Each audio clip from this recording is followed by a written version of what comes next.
नमस्कार विद्यार्थी मित्रांनो, लेट्स लर्न विथ मनीषा या यूट्यूब चॅनलमध्ये पुन्हा एकदा तुम्हा सर्वांचं खूप खूप स्वागत आहे. आज आपण या व्हिडिओमध्ये इंग्लिश बुक 4 याचं 1.5 ऑनेस्टी बिल्ड्स ट्रस्ट या लेसनचा स्टडी करणार आहोत.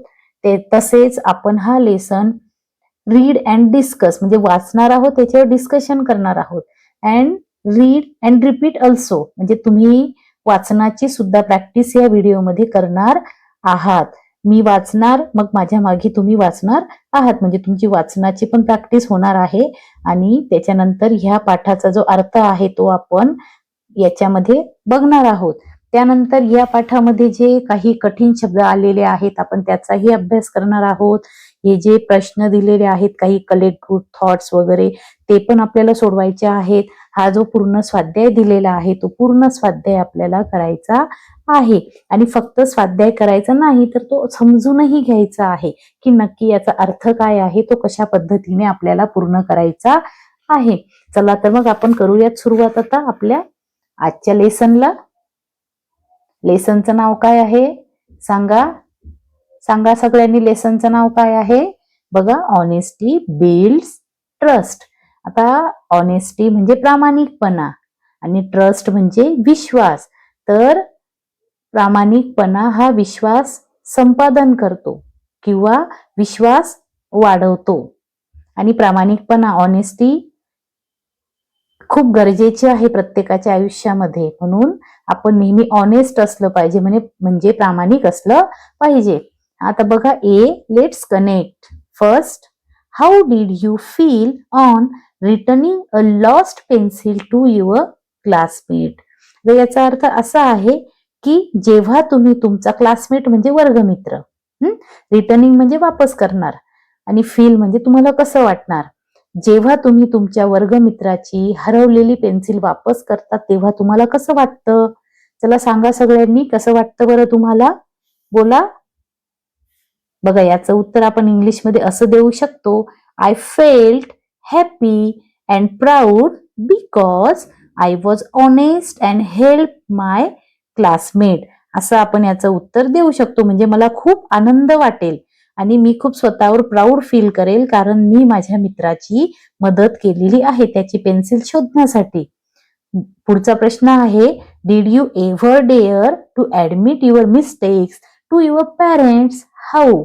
तुम्ही तुमच्या ज्या चुका झालेल्या आहेत, मिस्टेक्स म्हणजे चूक आणि ऍडमिट म्हणजे मान्य करणे, पॅरेंट्स म्हणजे आपले आई वडील, तुम्ही तुमच्याकडून ज्या चुका झालेल्या आहेत त्या तुमच्या आई वडिलांसमोर मान्य करतात का.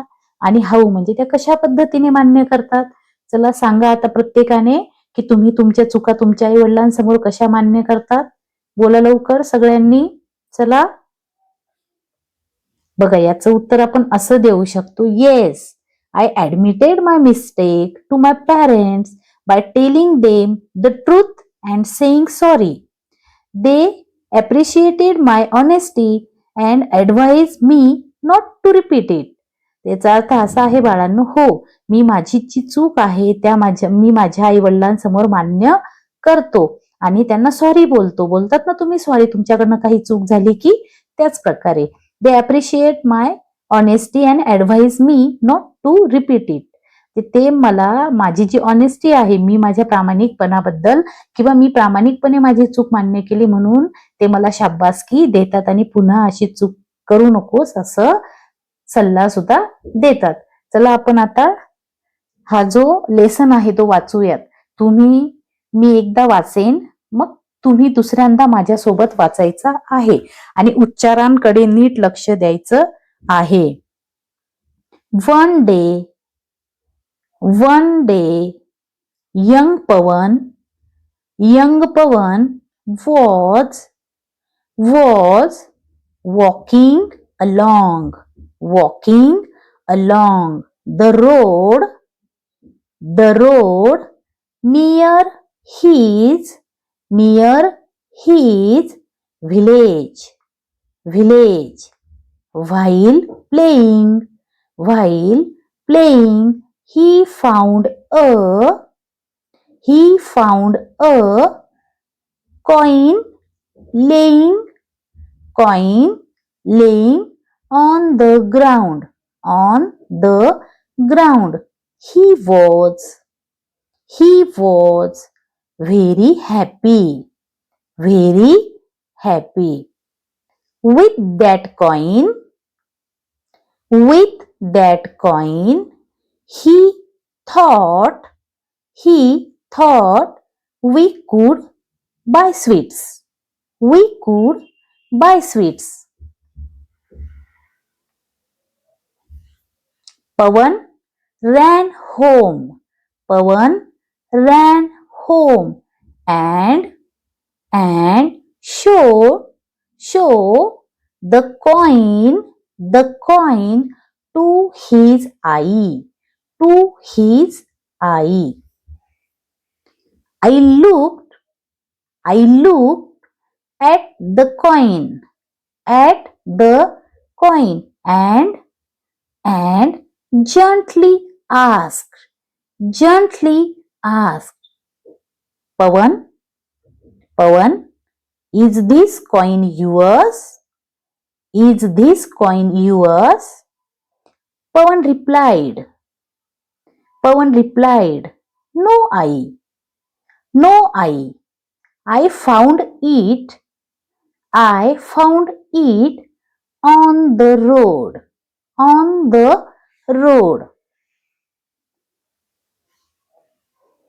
I became serious, but spoke lovingly. She said,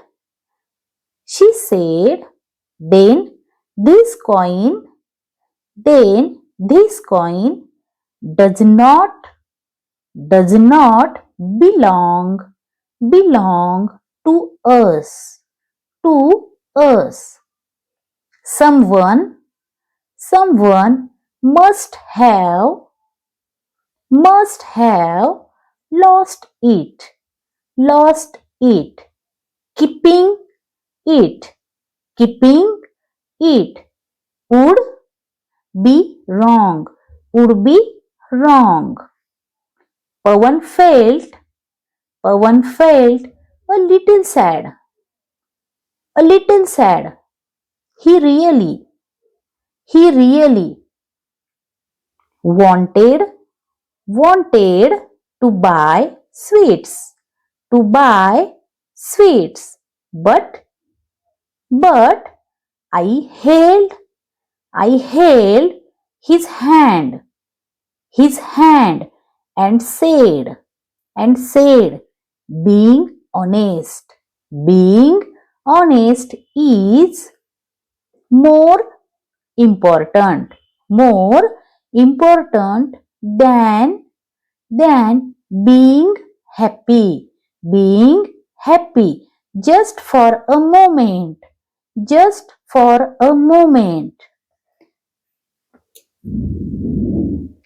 She took Pawan. Outside and asked him to announce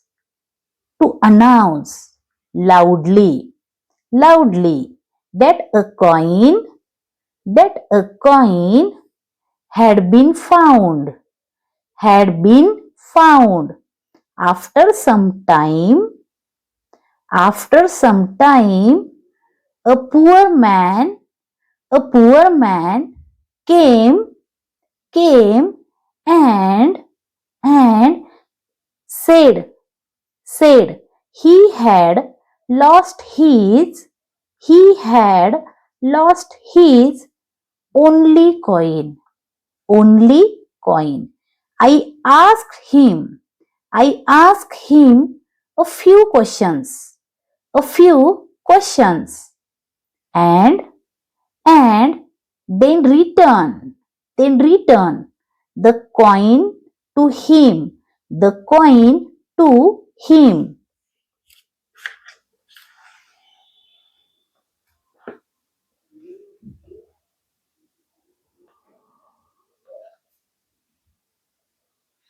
The man thanked Ai and Pawan with tears in his eyes. Pawan understood that day, that day, that the truth, that the truth and and honesty real happiness, bring real happiness. Though he did not get sweets, he felt proud and happy. He felt proud and happy. बघा, आपण हा lesson read केलेला आहे. आता याचा अर्थ आपण बघूयात की अर्थ काय आहे. One day young Pawan was walking along the road near his village. एका दिवशी पवन नावाचा हा जो मुलगा असतो त्याच्या गावाच्या रस्त्यावर चालत होता. व्हाईल प्लेइंग, जे तो खेळून वापस येत होता. He found a coin laying on the ground. त्याने बघितलं की एक कॉइन, बघा त्याच्या हातात आपल्याला कॉइन दिसतोय, एक कॉइन असा रस्त्यावर पडलेला आहे. जमिनीवर, ग्राउंड, ऑन द ग्राउंड म्हणजे जमिनीवर पडलेला आहे. He was very happy. तो खूप आनंदी झाला. बघा कसा हसून राहिला की नाही तो, म्हणजे तो आनंदी झालेला आहे. He was very happy. तो खूप आनंदी झाला. With that coin he thought we could buy sweets. जेव्हा त्याच्या हातात तो कॉइन आला तर तो विचार करू लागला की वी कुड बाय स्वीट्स, आपण याच्याने मिठाई खरेदी करू शकतो. पवन रॅन होम. पवन पळत पळत घरी आला. And showed the coin to his आई. आणि त्याने तो कॉइन त्याच्या आईला दाखवला.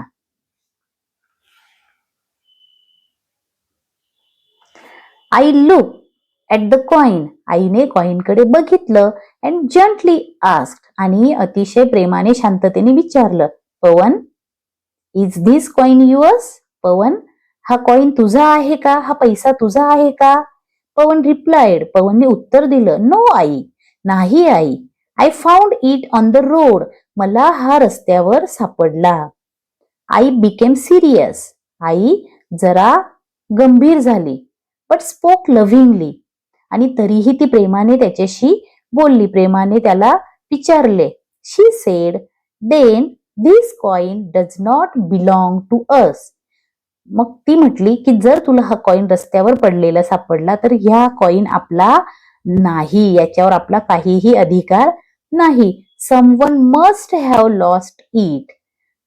कोणाचा तरी हा कॉइन हरवलेला आहे. लॉस्ट इट म्हणजे हरवला आहे. Keeping it would be wrong. जर आपण हा कॉइन ठेवला तर हे चुकीचं होईल, असं तिने पवनला समजावलं. पवन फेल्ट अ लिटिल सॅड. पवनला थोडस वाईट वाटलं. सॅड म्हणजे वाईट वाटणे. लिटिल सॅड म्हणजे थोडेसे वाईट वाटले. He really wanted to buy sweets. त्याला खरोखर त्या कॉइनने स्वीट्स म्हणजे मिठाई खरेदी करायची होती आणि ती खायची होती. But Aai held his hand and said. पण आईने त्याचा हात हातात घेतला आणि सांगितलं, being honest is more important than being happy just for a moment. आई सांगते की बघ बाळा, प्रामाणिकपणा हा जास्त गरजेचा आहे थोड्या वेळाच्या आनंदापेक्षा. Just for a moment, happy just for a moment म्हणजे अगदी थोड्या वेळासाठी जो तुझा आनंद आहे त्याच्यापेक्षा being honest is more important. प्रामाणिक असणं हे जास्त गरजेचं आहे. कारण त्याने काय केलं असतं, त्या कॉइनची मिठाई खाल्ली असती, त्याला थोडा वेळ आनंद मिळाला असता फक्त. पण प्रामाणिकपणा हे जास्त गरजेचा आहे असं आईने त्याला समजावून सांगितलं. शी टूक पवन आउटसाइड. तिने पवनला बाहेर आणलं. And asked him to announce. आणि त्याला जोरात अनाउन्स म्हणजे घोषणा करायला सांगितली. लाऊडली अनाउन्स, लाऊडली म्हणजे जोरात घोषणा करायला सांगितली, जोरात ओरडायला सांगितलं, विचारायला सांगितलं जोरात. That a coin had been found. की असं बोल की हा कॉइन मला सापडलेला आहे. आफ्टर सम टाइम, काही वेळानंतर, अ पुअर मॅन केम. एक म्हातारा माणूस आला, एक गरीब माणूस आला. And said he had lost his only coin. आणि त्याने सांगितलं की माझ्याकडे तेवढा एकच शिक्का होता जो हरवलेला आहे. ओनली कॉइन म्हणजे एकच, शेवटचा तेवढाच एक शिक्का होता जो हरवलेला आहे. Aai asked him a few questions. आईने त्याला काही प्रश्न विचारले. And then return the coin to him. आणि मग त्यानंतर त्याला त्याचा तो कॉइन, त्याचा तो शिक्का वापस केला. The man thanked Aai and Pawan with tears in his eyes. त्या ज्या माणसाने आहे तर आईला आणि पवनला खूप खूप थँक्यू म्हटलं, खूप खूप आभार मानले त्याच्या डोळ्यामध्ये पाणी आणून. म्हणजे त्याला त्या पैशाची खूप गरज होती आणि त्याला डोळ्यात पाणी आलं. इतका आनंद झाला की आपले पैसे आपल्याला, आपला कॉइन आपल्याला वापस मिळाला, असं त्याने थँक्यू म्हटलं त्या दोघांना. पवन अंडरस्टूड. पवनला समजले.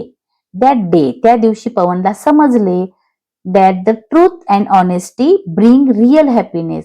जर सत्यपणा, खरं बोलणे आणि प्रामाणिकपणा हे खरा आनंद आपल्याला आयुष्यात मिळवून देतात. Though he did not get sweet. जरी त्याला मिठाई मिळालेली नव्हती तरी त्याला खूप आनंदी वाटत होती. Felt proud and happy. तरीही त्याला अभिमान आणि आनंद वाटत होता. म्हणजे तो स्वतःवर प्राऊड फील करत होता की अरे वा, मी एक ऑनेस्टीचं काम केलेलं आहे, मी त्याचा कॉइन त्याला वापस केला, म्हणून त्याला खूप आनंद झाला होता.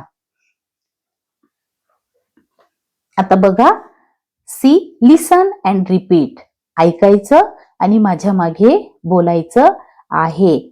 FELT felt. बोला FELT फेल्ट. फेल्ट म्हणजे वाटणे. I am important. हा शब्द काय? इम्पॉर्टंट. बोला important. IMPORTANT.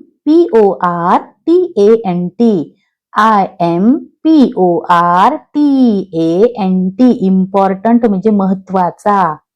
Moment. Moment. Moment म्हणजे क्षण. MOMENT. MOMENT. Moment. Announce. Announce म्हणजे घोषणा करणे. Announce. Announce. ANNOUNCE. Announce. ANNOUNCE. Announce. Honesty. प्रामाणिकपणा. Honesty. Honesty. HONESTY. Honesty. HONESTY. Honesty. पुढे आहे D. Collect good thoughts and write in your notebook. Present them in your school assembly. आता बघा, असे छान गुड थॉट म्हणजे आपल्याला सुविचार ऑनेस्टी बद्दल जमा करायचे आहेत आणि असेंब्ली म्हणजे आपल्या परिपाठात ते आपल्याला सांगायचे आहेत.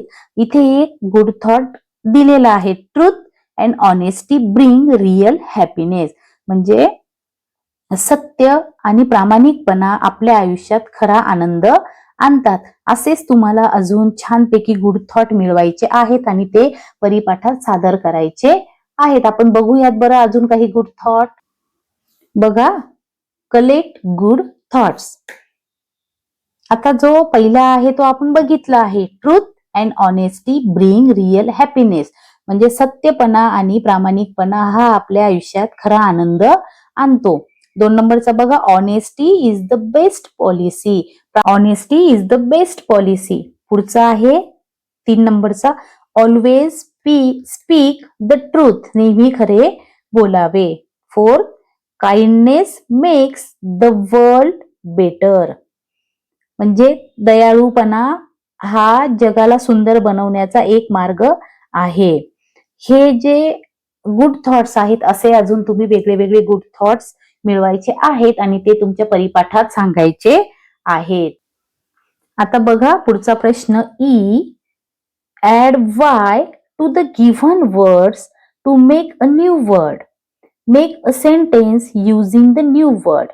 आता तुम्हाला जो वर्ड दिलेला आहे त्याच्यामध्ये वाय ऍड करायचा आहे आणि एक नवीन शब्द बनवायचा आहे आणि त्या नवीन शब्दापासून तुम्हाला एक वाक्य तयार करायचं आहे. मेक अ सेंटेन्स म्हणजे वाक्य तयार करा. आता फॉर एक्झाम्पल इथे दिलेलं आहे, ऑनेस्ट ऑनेस्टीला जर वाय जोडला तर तो होतो ऑनेस्टी. ऑनेस्टला जर वाय जोडला तर तो होतो ऑनेस्टी. आणि त्याच्यावरून एक सेंटेन्स जे तयार केलेलं आहे, honesty is the best policy. Honesty is the best policy हा जो वर्ड आहे वाय जोडून तयार झालेला ऑनेस्टी, तो इथे यूज केलेला आहे, इथं वापरलेला आहे. बघा आता आपण बघूयात. रेन, रेनला जर वाय जोडला तर काय होतो बाळांनो? रेनी. RAINY, rainy. रेनी म्हणजे पावसाळी. तर त्याच्यापासून आपल्याला एक सेंटेन्स तयार करायचा आहे.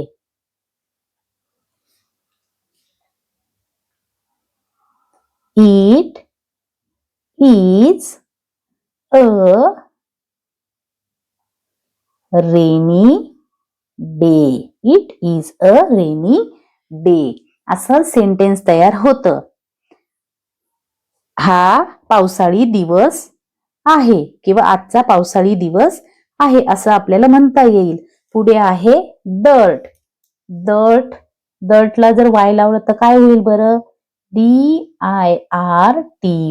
डर्टी. डर्टी म्हणजे घाणेरडा किंवा घाणेरडे. आता याच्यापासून सेंटेन्स काय तयार होईल बघू बरं, तयार करू आपण. माय शूज आर डर्टी. माझे शूज डर्टी आहेत, खराब आहेत किंवा घाण आहेत. पुढे आहे क्लाउड. पुढे काय आहे? क्लाउड. आता क्लाउडला जर वाय जोडला तर काय होतो? CLOUDY, cloudy. क्लाउडी म्हणजे ढगाळ. क्लाउडी म्हणजे ढगाळ. आता याच्यापासून काय सेंटेन्स तयार होईल? The sky is cloudy today. बघा, the sky is cloudy today. आज आकाश कसं आहे? ढगाळ आहे असा याचा अर्थ आहे. पुढचा शब्द आहे हेल्थ. हेल्थला जर वाय जोडला तर काय तयार होतो? HEALTHY,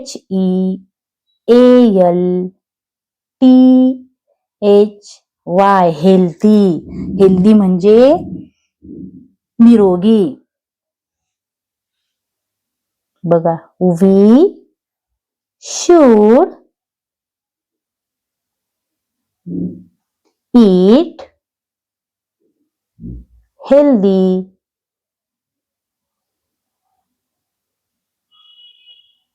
food. आपण नेहमी निरोगी अन्न खाल्लं पाहिजे असा याचा अर्थ होतो. तर हे तुम्हाला समजलेलं आहे. याच्यापासून तुम्ही अजून एक एक वाक्य घरून बनवून आणायचं आहे. रेनी, डर्टी, क्लाउडी, हेल्दी याच्यापासून अजून वेगळे वेगळे 2 वाक्य तुम्ही एक एक वाक्य बनवायचं. असे शब्द तुमच्या डिक्शनरीमध्ये शोधा आणि ते लिहून आणा. आता पुढे काय आहे बघूयात.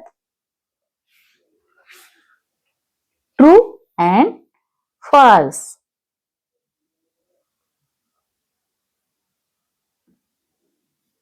बघू बरं, ट्रू और फॉल्स. आता आई थॉट पवन टू लाय. आईने असा विचार केला का की पवन खोटारडा आहे? असा विचार केला का आईने? नाही ना. काय होईल हे? फॉल्स. हे फॉल्स होईल की नाही? FALSE, false. पुढे Aai was loving and caring. आई अतिशय प्रेमळ आणि काळजीवाहू होती. हे खरं आहे का? होती ना आई प्रेमळ? मग हे काय येईल? ट्रू. हे काय येईल? ट्रू. पुढे Pawan learn good values from his mother. पवनने त्याच्या आईकडून गुड व्हॅल्यूज म्हणजे चांगली मूल्य किंवा चांगली तत्व शिकला.